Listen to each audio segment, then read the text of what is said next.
ನಮಸ್ತೆ ವೀಕ್ಷಕರೇ, ನಾನು ಈ ದಿನ ಉಳಿದಿರುವಂಥ ಬ್ರೆಡ್ಡಿನಲ್ಲಿ ಮನೆಯಲ್ಲಿರುವಂಥ ಕೇವಲ 3 ಸಾಮಗ್ರಿಗಳಲ್ಲಿ ಒಂದು ಸ್ವೀಟ್ ಅಥವಾ ಪುಡಿಂಗ್ ಮಾಡೋದು ಹೇಗೆ ಅಂತ ತೋರಿಸ್ಕೊಡ್ತಾ ಇದ್ದೀನಿ. ತುಂಬ ಸುಲಭವಾಗಿ ಮಾಡಬಹುದು, ತುಂಬಾ ರುಚಿಯಾಗಿರುತ್ತೆ, ಬಾಯಲ್ಲಿಟ್ಟರೆ ಕರಗೋ ಹಾಗೆ ಇರುತ್ತೆ. ಹಾಗೆ ನಿಮಗೆ ಈ ವಿಡಿಯೋ ಇಷ್ಟ ಆದರೆ ಪ್ಲೀಸ್ ವಿಡಿಯೋನ ಲೈಕ್ ಮಾಡಿ ಮತ್ತು ಚಾನಲ್ಗೆ ಸಬ್ಸ್ಕ್ರೈಬ್ ಮಾಡಿ. ಈಗ ಉಳಿದಿರುವಂಥ ಬ್ರೆಡ್ಡಿನಲ್ಲಿ ಒಂದು ಸ್ವೀಟ್ ಮಾಡೋದು ಹೇಗೆ ಅಂತ ನೋಡ್ಕೊಳ್ಳೋಣ ಬನ್ನಿ. ಮೊದಲಿಗೆ ನಾನಿಲ್ಲಿ 6 ಬ್ರೆಡ್ ಪೀಸಸ್ನ ತೆಗೆದಿಟ್ಕೊಂಡಿದ್ದೀನಿ. ನಾನಿಲ್ಲಿ ಟೂಟಿ ಫ್ರೂಟಿ ಬ್ರೆಡ್ ಉಪಯೋಗಿಸ್ಕೊಳ್ತಾ ಇದ್ದೀನಿ. ನಿಮ್ಮ ಮನೆಯಲ್ಲಿ ಯಾವ ರೀತಿ ಬ್ರೆಡ್ ಉಳಿದಿರುತ್ತೆ ಅದನ್ನೇ ಉಪಯೋಗಿಸ್ಬೋದು. ಟೂಟಿ ಫ್ರೂಟಿ ಬ್ರೆಡ್ ಉಪಯೋಗಿಸ್ಬೇಕು ಅಂತೇನಿಲ್ಲ. ಅಕಸ್ಮಾತ್ ನೀವೇನಾದರೂ ಟೂಟಿ ಫ್ರೂಟಿ ಬ್ರೆಡ್ ಉಪಯೋಗಿಸೋದಾದರೆ ಈ ರೀತಿ ಟೂಟಿ ಫ್ರೂಟಿನ ಸಪ್ರೇಟಾಗಿ ಎತ್ತಿಟ್ಕೊಳ್ಳಿ. ಟೂಟಿ ಫ್ರೂಟಿ ಉಪಯೋಗಿಸೋ ಅವಶ್ಯಕತೆ ಇಲ್ಲ. ಪ್ಲೇನ್ ಬ್ರೆಡ್ ಆದರೂ ಉಪಯೋಗಿಸ್ಬಹುದು ಅಥವಾ ಬನ್ ಕೂಡ ಉಪಯೋಗಿಸ್ಬಹುದು. ನಿಮ್ಮ ಮನೆಯಲ್ಲಿ ಯಾವ ರೀತಿ ಬ್ರೆಡ್ ಉಳಿದಿರುತ್ತೆ ಅದನ್ನೇ ಉಪಯೋಗಿಸ್ಕೊಳ್ಳಿ. ಈಗ ನೋಡಿ, ಬ್ರೆಡ್ನ ಸಣ್ಣ ಸಣ್ಣ ಪೀಸಸ್ಗಳಾಗಿ ಕಟ್ ಮಾಡ್ಕೊಳ್ತಾ ಇದ್ದೀನಿ. ಹಾಗೆ ಟೂಟಿ ಫ್ರೂಟಿ ಬ್ರೆಡ್ ಆದ್ದರಿಂದ ಈ ರೀತಿ ಸಣ್ಣ ಪೀಸಸ್ಗಳಿರುತ್ತೆ, ಅದಕ್ಕೋಸ್ಕರ ಅಷ್ಟೇ 6 ಬ್ರೆಡ್ ಪೀಸಸ್ನ ತೆಗೆದಿಟ್ಕೊಂಡಿದ್ದೀನಿ. ನೀವೇನಾದರೂ ನಾರ್ಮಲ್ ಪ್ಲೇನ್ ಬ್ರೆಡ್ ಉಪಯೋಗಿಸೋದಾದರೆ 4 ಬ್ರೆಡ್ ಪೀಸಸ್ನ ಉಪಯೋಗಿಸಿದ್ರೆ ಸಾಕು. ಈಗ ಈ ಬ್ರೆಡ್ನ ಕಟ್ ಮಾಡಿ ಇಟ್ಕೊಂಡಿದ್ದೀನಿ. ನಂತರ ಮತ್ತೊಂದು ಪ್ಯಾನ್ಗೆ 4 ಟೇಬಲ್ ಸ್ಪೂನಷ್ಟು ಸಕ್ಕರೆ ಹಾಕ್ಕೊಳ್ತಾ ಇದ್ದೀನಿ, ಅಥವಾ 1/4 ಕಪ್ಪಷ್ಟು ಸಕ್ಕರೆ ಉಪಯೋಗಿಸಿದ್ರೆ ಸಾಕು.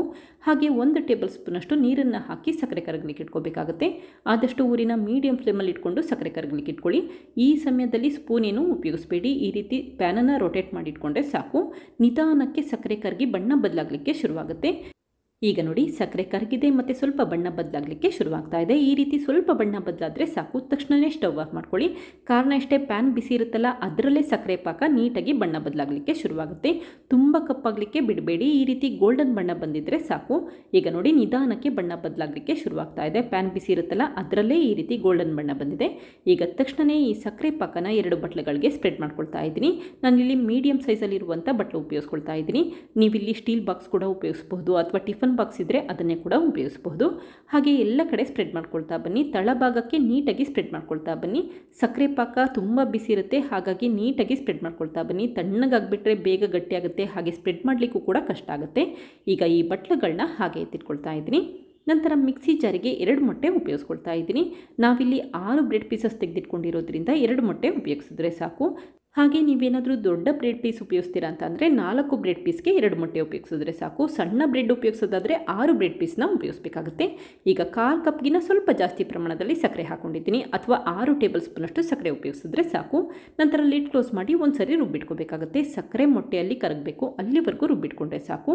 ನಂತರ ಅಷ್ಟೇ ಕಟ್ ಮಾಡಿರುವಂಥ ಬ್ರೆಡ್ ಪೀಸಸ್ನ ಹಾಕ್ಕೊಳ್ತಾ ಇದ್ದೀನಿ. ಹಾಗೆ 1 ಕಪ್ಪಷ್ಟು ತಣ್ಣಗಿರುವಂಥ ಹಾಲನ್ನು ಹಾಕೋಬೇಕಾಗುತ್ತೆ. ಹಾಲನ್ನು ಬಿಸಿ ಮಾಡಿ ತಣ್ಣಗಾದ ನಂತರ ಅಷ್ಟೇ ಉಪಯೋಗಿಸ್ಕೊಳ್ಳಿ. 1/4 ಲೀಟರಷ್ಟು ಹಾಲನ್ನು ಉಪಯೋಗಿಸಿದ್ರೆ ಸಾಕು. ನಂತರ ಲಿಡ್ ಕ್ಲೋಸ್ ಮಾಡಿ ಮತ್ತೆ ಒಂದು ಸರಿ ರುಬ್ಬಿಟ್ಕೋಬೇಕಾಗುತ್ತೆ. ಈ ಕಟ್ ಮಾಡಿರುವಂಥ ಬ್ರೆಡ್ ಪೀಸ್ ಎಲ್ಲ ನುಣ್ಣಗಾಗಬೇಕು, ಅದಕ್ಕೋಸ್ಕರ 1 ನಿಮಿಷ ರುಬ್ಬಿಟ್ಕೊಳ್ಳಿ. ಈಗ ನೋಡಿ, ಮಿಶ್ರಣ ರೆಡಿಯಾಗಿದೆ. ನಂತರ ಈ ರೀತಿ ಒಂದು ಬೌಲ್ ಮೇಲೆ ಜರಡಿ ಇಟ್ಟಿದ್ದೀನಿ. ಹಾಗೆ ರುಬ್ಬಿರುವಂಥ ಮಿಶ್ರಣ ಶೋಧಿಸ್ಕೊಳ್ತಾ ಇದ್ದೀನಿ. ಈ ರೀತಿ ಬ್ರೆಡ್ ಮಿಶ್ರಣ ಶೋಧಿಸೋದ್ರಿಂದ ಏನಾಗುತ್ತೆ ಅಂತಂದರೆ, ಬ್ರೆಡ್ನ ಮಿಕ್ಸಿ ಜಾರಿನಲ್ಲಿ ರುಬ್ಬಬೇಕಾದ್ರೆ ಅಕಸ್ಮಾತ್ ನುಣ್ಣಗಾಗಲಿಲ್ಲ ಅಂತಂದರೆ ಶೋಧಿಸೋದ್ರಿಂದ ಹೊರಟೋಗುತ್ತೆ. ಒಂದು ಸರಿ ಶೋಧಿಸಿಟ್ಕೊಂಡ್ರೆ ಸಾಕು. ಈಗ ಮತ್ತೆ ಒಂದು ಸರಿ ಮಿಕ್ಸ್ ಮಾಡ್ಕೊಳ್ತಾ ಇದ್ದೀನಿ. ಈ ಕನ್ಸಿಸ್ಟೆನ್ಸಿಯಲ್ಲಿ ಮಾಡಿಟ್ಕೊಳ್ಳಿ. ತುಂಬ ತೆಳುವಾಗೂ ಇರೋದು ಬೇಡ, ಅಥವಾ ತುಂಬ ಗಟ್ಟಿಯಾಗೂ ಇರೋದು ಬೇಡ. ಕೊನೆಯದಾಗಿ 1/4 ಟೀ ಸ್ಪೂನಷ್ಟು ವೆನಿಲಾ ಎಸೆನ್ಸ್ ಹಾಕ್ಕೊಳ್ತಾ ಇದ್ದೀನಿ. ಫ್ಲೇವರ್ಗೋಸ್ಕರ ಸ್ವಲ್ಪ ವೆನಿಲಾ ಎಸೆನ್ಸ್ ಹಾಕ್ಕೊಳ್ಳಿ, ಆವಾಗ ಒಂದು ಒಳ್ಳೆ ಫ್ಲೇವರ್ ಬರುತ್ತೆ. ವೆನಿಲಾ ಎಸೆನ್ಸ್ ಇಲ್ಲ ಅಂತಂದರೆ ಅರ್ಧ ಟೀ ಸ್ಪೂನಷ್ಟು ಏಲಕ್ಕಿ ಪುಡಿ ಕೂಡ ಉಪಯೋಗಿಸಬಹುದು. ಈಗ ನೋಡಿ, ಕ್ಯಾರಮಲೈಸ್ ಮಾಡಿರುವಂಥ ಸಕ್ಕರೆ ಕೂಡ ಗಟ್ಟಿಯಾಗಿದೆ ಮತ್ತು ತಣ್ಣಗಾಗಿದೆ. ಈ ಸಕ್ಕರೆ ಪಾಕ ಚೆನ್ನಾಗಿ ಗಟ್ಟಿಯಾಗಿರಬೇಕು. ನಂತರ ಅಷ್ಟೇ ಈ ಬ್ರೆಡ್ ಮಿಶ್ರಣನ ಸ್ಪ್ರೆಡ್ ಮಾಡ್ಕೊಳ್ತಾ ಇದ್ದೀನಿ. ನಾನು ಮೊದಲೇ ಹೇಳಿದಾಗೆ ನೀವಿಲ್ಲಿ ಸ್ಟೀಲ್ ಬಟ್ಲು ಬದಲಾಗಿ ಒಂದು ಪಾತ್ರೆ ಕೂಡ ಉಪಯೋಗಿಸಬಹುದು, ಅಥವಾ ಟಿಫನ್ ಬಾಕ್ಸ್ ಕೂಡ ಉಪಯೋಗಿಸಬಹುದು. ಈಗ ಅಲ್ಯೂಮಿನಿಯಂ ಫಾಯಿಲಿಂದ ಕವರ್ ಮಾಡ್ಕೊಳ್ತಾ ಇದ್ದೀನಿ. ಈ ರೀತಿ ಅಲ್ಯೂಮಿನಿಯಂ ಫಾಯಿಲ್ ಇಲ್ಲ ಅಂತ ಅಂದರೆ ಸ್ಟೀಲ್ ಬಾಕ್ಸ್ ಉಪಯೋಗಿಸ್ಕೊಳ್ಳಿ. ನೀಟಾಗಿ ಲಿಡ್ನ ಕ್ಲೋಸ್ ಮಾಡಿಟ್ಕೊಂಡ್ರೆ ಸಾಕು. ಈಗ ಮತ್ತೊಂದು ಬಾಣಲಿಗೆ ಅರ್ಧ ಲೀಟರಷ್ಟು ನೀರನ್ನು ಹಾಕ್ಕೊಳ್ತಾ ಇದ್ದೀನಿ. ನಂತರ ಕುಕ್ಕರ್ ಪ್ಲೇಟ್ ಇಟ್ಟು ಲಿಡ್ ಕ್ಲೋಸ್ ಮಾಡಿ 1-2 ನಿಮಿಷ ನೀರನ್ನು ಬಿಸಿ ಮಾಡಲಿಕ್ಕೆ ಇಟ್ಟಿದ್ದೀನಿ. ಕೇವಲ 2 ನಿಮಿಷ ನೀರನ್ನು ಬಿಸಿ ಮಾಡಿ ಇಟ್ಕೊಂಡ್ರೆ ಸಾಕು. ಈಗ ನೋಡಿ, ನೀರು ಚೆನ್ನಾಗಿ ಬಿಸಿಯಾಗಿದೆ. ತಕ್ಷಣ ಬಟ್ಲನ್ನು ಜೋಡಿಸಿಟ್ಕೊಳ್ತಾ ಇದ್ದೀನಿ. ನೀವಿಲ್ಲಿ 2 ಬಟ್ಲನ್ನು ಇಟ್ಟು ಒಟ್ಟಿಗೆ ಬೇಯಿಸಿಟ್ಕೋಬಹುದು. ನಾನಿಲ್ಲಿ ಸಣ್ಣ ಬಾಣಲಿ ಉಪಯೋಗಿಸಿರೋದ್ರಿಂದ ಒಂದೊಂದೇ ಬಟ್ಲನ್ನು ಇಟ್ಟು ಬೇಯಿಸಿಟ್ಕೊಳ್ತಾ ಇದ್ದೀನಿ. 25-30 ನಿಮಿಷ ಊರಿನ ಮೀಡಿಯಂ ಫ್ಲೇಮ್ಗಿನ ಸ್ವಲ್ಪ ಕಡಿಮೆ ಇಟ್ಕೊಂಡು ನಿಧಾನಕ್ಕೆ ಬೇಯಿಸಿಟ್ಕೊಳ್ಳಿ. ಈ ರೀತಿ ಒಂದು ಟೂತ್ ಪಿಕ್ ಹಾಕಿದ್ರೆ ಟೂತ್ ಪಿಕ್ಗೆ ಅಂಟ್ಕೊಳ್ಳಿಲ್ಲ ಅಂತಂದರೆ ಚೆನ್ನಾಗಿ ಬೆಂದಿದೆ ಅಂತ ಅರ್ಥ. ತಕ್ಷಣ ಬಟ್ಲನ್ನು ಎತ್ತಿಟ್ಕೊಳ್ತಾ ಇದ್ದೀನಿ. ಇದೇ ರೀತಿ ಮತ್ತೊಂದು ಬಟ್ಲಲ್ಲಿರುವಂಥ ಪುಡಿಂಗ್ನು ಕೂಡ ಬೇಯಿಸಿಟ್ಕೊಳ್ತಾ ಇದ್ದೀನಿ. ನಾನು ಮೊದಲೇ ಹೇಳಿದಾಗೆ ದೊಡ್ಡ ಪಾತ್ರೆ ಆದರೆ ಒಟ್ಟಿಗೆ ಬೇಯಿಸಿಟ್ಕೋಬಹುದು, ಸಣ್ಣ ಪಾತ್ರೆ ಆದರಷ್ಟೇ ಈ ರೀತಿ 2 ಸರಿ ಬೇಯಿಸಿಟ್ಕೊಳ್ಳಿ.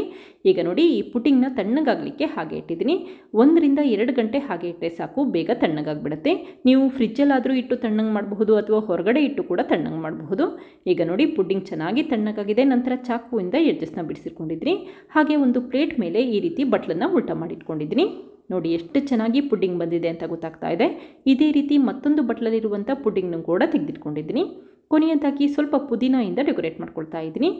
ಈಗ ನಿಧಾನಕ್ಕೆ ಚಾಕುವಲ್ಲಿ ಕಟ್ ಮಾಡ್ಕೊಳ್ತಾ ಇದ್ದೀನಿ. ನೋಡಿ ಎಷ್ಟು ಸಾಫ್ಟಾಗಿ ಕಟ್ ಆಗ್ತಾ ಇದೆ. ತುಂಬಾ ರುಚಿಯಾಗಿರುತ್ತೆ. ಬಾಯಲ್ಲಿಟ್ಟರೆ ಕರ್ಗೋ ಹಾಗೆ ಇರುತ್ತೆ. ಮನೆಯಲ್ಲಿರುವಂಥ ಮೊಟ್ಟೆ, ಹಾಲು, ಸಕ್ಕರೆ ಇದ್ದರೆ ಸಾಕು, ಹಾಗೆ ಸ್ವಲ್ಪ ಬ್ರೆಡ್ ಉಪಯೋಗಿಸಿದ್ರೆ ಸಾಕು. ಈ ರೀತಿ ಪುಡಿಂಗ್ ಮಾಡಬಹುದು. ತುಂಬಾ ರುಚಿಯಾಗಿರುತ್ತೆ, ತುಂಬ ಸಾಫ್ಟಾಗಿರುತ್ತೆ.